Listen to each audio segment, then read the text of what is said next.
In our first unit of the course, we are going to be talking about a nice and relaxing topic: family life. At least I hope it's relaxing.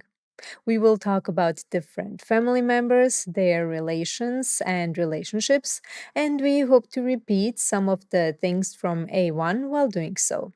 So, here are some of the things you will learn in Unit 1: